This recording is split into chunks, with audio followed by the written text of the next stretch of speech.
your attention, for example, is mediated by unconscious forces. And you know that perfectly well. And this is another Freudian observation. You know, if you're sitting down to study, for example, your conscious intent is to study, but you know perfectly well that all sorts of distraction fantasies are going to enter the theater of your imagination non-stop and annoyingly, and there isn't really a lot you can do about that except maybe wait it out. You know, so you'll be sitting there reading and your attention will flicker away. You'll think about, I don't know, maybe you want to watch Jane the Virgin on Netflix or something like that, or maybe it's time to have a peanut butter sandwich, or you should get the dust bunnies out from underneath the bed, or it's time to go outside and have a cigarette, or maybe it's time for a cup of coffee, or it's like all these subsystems in you that would like something aren't very happy just to sit there while you read this thing that you're actually bored by, and so they pop up and try to take control of your perceptions and your actions non-stop. Maybe you think, well, this is a stupid course anyways, why do I have to read this damn paper, and what am I doing in university, and what's the point of life? It's like you can really get going if you're trying to avoid doing your homework, and then you might think, well, what is it in you that's trying to avoid? Because after all, you took the damn course and you told yourself to sit down. Why don't you listen? Well, because you're a mess. That's basically why. You haven't got control over yourself at all. And no more than I have control over this laptop. Okay, so there's the memory function of the unconscious, and there's the dissolutive function. That's an interesting one.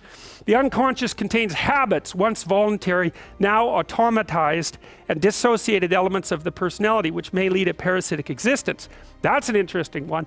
I would relate that more to procedural memory.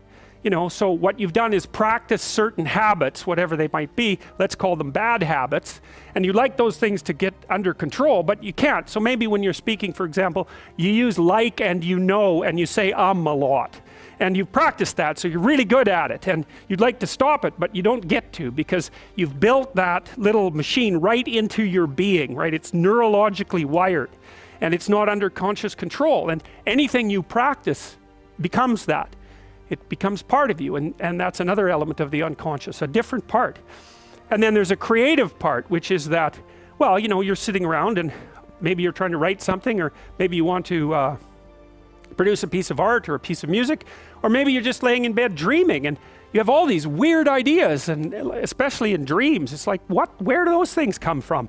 And even more strange, one of the things that's really weird about dreams, and almost impossibly weird, is that you're an observer in the dream. It's like a dream is something that happens to you. Well, you're dreaming it, theoretically, so how is it that you can be an observer? It's almost like you're watching a video game or a movie, but you're producing it, at least in principle, although the psychoanalysts would say, well, no, not exactly. Your ego isn't producing it, your unconscious is producing it. It's a different thing. It's a different thing, and of course Jung would say, well, it's deeper than that. The collective unconscious might be producing it.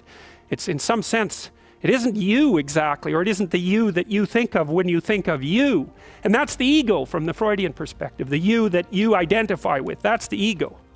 And outside of that is the unconscious. The id, that's more the place of impulses, and you could think about those as the biological subsystems that can derail your thinking, right? And that govern things like hunger and sex and aggression and your basic instincts is another way of putting it.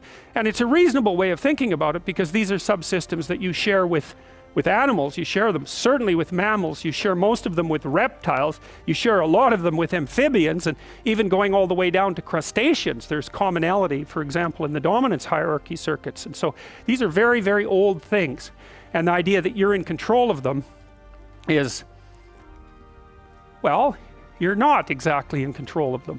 And I would say the less integrated you are, the less you're in control of them, and the more they're in control of you. And that can get really out of hand, you know. You can be, like with people who have obsessive compulsive disorder, for example, which seems to be, I would say, the dissolutive elements in some sense of the unconscious, the way that it's portrayed here.